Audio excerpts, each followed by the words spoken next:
దెలీలా ఎలాగైతే నటించిందో మీరు నమ్ముతారా? మన చుట్టూ నటించే చాలామంది దెలీలాలు ఉన్నారు. మగ దెలీలాలు కూడా ఉంటారు. అదేంటి మగ దెలీలా అని ఒకళ్ళు అడిగారు. మగ దెలీలా అంటే మగ మనుషులు, దెలీలా లాంటి స్వభావం కలిగిన మగ మనుషులు ఉంటారు. మన చుట్టూ నటిస్తూ ఉంటారు మనల్ని ప్రేమించినట్లుగా. అది నిజం ప్రేమ కాదు. దెలీలా ఎందుకు ప్రేమించినట్లు నటించింది అంటే సంసోను దగ్గర నుంచి ఒక విషయం కావాలి, ఒక రహస్యం కావాలి. ఈయన బలానికి చెందినటువంటి రహస్యం ఏంటి, ఎట్లా ఇంత బలవంతుడిగా ఉన్నాడో ఆ రహస్యం కావాలి. మన దగ్గర కూడా కొన్ని విషయాల కొరకు లేదా కొంత లాభం కొరకు కొందరు మన చుట్టూ నటిస్తూ ఉంటారు. ఈ నటించే వాళ్ళు నిజంగా మనల్ని ప్రేమిస్తున్నారేమో అనుకొని చాలా పోగొట్టుకున్న వాళ్ళు చాలామంది ఉంటారు. మీరు నమ్ముతారో నమ్మరో కానీ సొంత మనుషులు అనుకున్నామండి, చాలా దగ్గరగా ఉన్నారు అనుకున్నాం, చాలా ఆప్యాయంగా ఉన్నారు అనుకున్నాం, చాలా బాగా మేము చూసుకున్నాం, కానీ ఇట్లా చేశారు మేము అనుకోలేదని అంటూ ఉంటారు. ఒక మాటలో చెప్పాలంటే చేతులు గాలేక ఆకులు పట్టుకోవటం, అంతా అయిపోయింది. ఇంక ఇప్పుడు మీరేం చేయలేరు. ఇక తెల్లారి నుంచి మీరు కనుక చూసినట్లయితే ఆ దెలీలా మొదలు పెడుతూ ఉంది.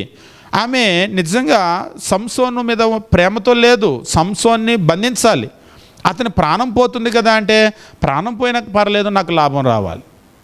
ఈరోజు గొప్ప పాఠం మనం నేర్చుకోవాల్సింది ఏంటంటే మన చుట్టూ ఉండేటువంటి వాళ్ళు కూడా మనకి నమ్మకస్తులని ఎప్పుడు అనుకోవద్దు. ఎవరిని నమ్మొద్దు. కొన్ని సందర్భాల్లో మనుషులు వాళ్ళ నీడను కూడా నమ్మరు. కొంతమంది నమ్మాలి కదా అని అంటారు. ఎట్లా నమ్మగలం? ఎవరిని నమ్మగలుగుతాం? సంసోను దెలీలాని నమ్మాడు, ఎవ్వరికి చెప్పనటువంటి రహస్యం ఆమెకు చెప్పాడు. చివరికి ఏమైపోయింది? సంసోను యొక్క మరణాన్ని కనుక మీరు గమనించినట్లయితే ఒక అంధుడుగా, గుడ్డివాడిగా అతడు మరణిస్తాడు. ఇంకా చెప్పాలంటే ఆత్మహత్య చేసుకొని చచ్చిపోతాడు సంసోను. ఆ దుర్గతికి కలిగినటువంటి కారణం ఏమిటి అంటే తనకు తెలిసినటువంటి తన బలం యొక్క రహస్యాన్ని బయటికి చెప్పటం. ఆ ఒక్క మాట బయటికి చెప్పినందువల్ల తన ప్రాణం తను తీసుకోవలసినటువంటి దుస్థితి ఏర్పడింది. మీరు నమ్ముతారా? మనలో ఉన్నటువంటి విషయాలు మనం అన్ని సందర్భాల్లో చెప్పకూడదు. కొన్ని ముఖ్యమైనటువంటి విషయాలు ఉంటాయి. ఆ ముఖ్యమైనటువంటి విషయాలు ఎట్టి పరిస్థితుల్లో చెప్పకూడదు. పెద్దవాళ్ళు చెప్తూ ఉండేవాళ్ళు, పెద్దవాళ్ళు అంటే మన పూర్వీకులు అంటూ ఉండేవాళ్ళు, ఆత్మలో ఉన్న మాట ఆలికి కూడా చెప్పకూడదని. అంటే మనిషి ఎంత సీక్రెట్గా అంటే అన్ని విషయాలు అందరితో షేర్ చేసుకోవటం కాదు. అంటే అట్లని మనకు బైబిల్లో వారిద్దరూ ఏక శరీరం అన్నారు కదా అని అంటారు.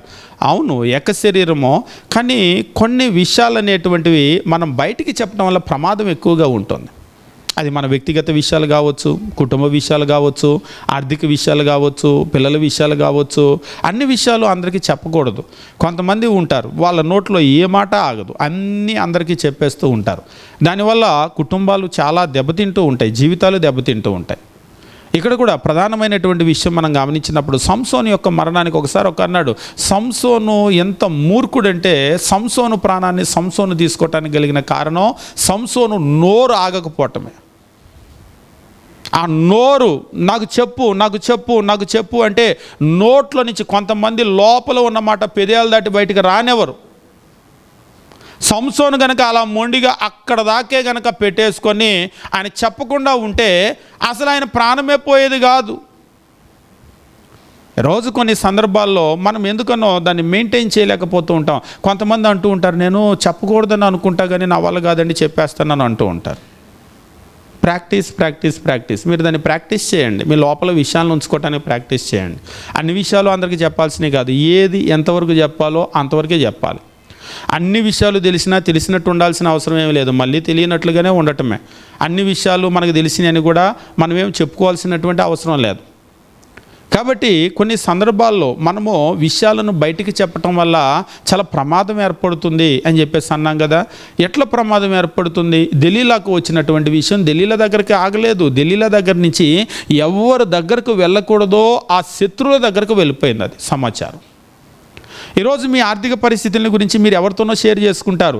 ఈ విషయాలు ఎవరికి చేరకూడదో, ఎవరికి చేరితే మీకు అత్యంత నష్టం కలుగుతుందో వాళ్ళ దగ్గరికి వెళ్తుందన్నమాట. అప్పుడు ఏం చేయగలుగుతారు మీరు? మీ కుటుంబాన్ని గురించి ఎవరితోనో మీరు కొన్ని విషయాలు పంచుకుంటారు. ఆ విషయాలు ఎవరికి చేరకూడదో వాళ్ళ దగ్గరికి చేరుతూ ఉంటాయి.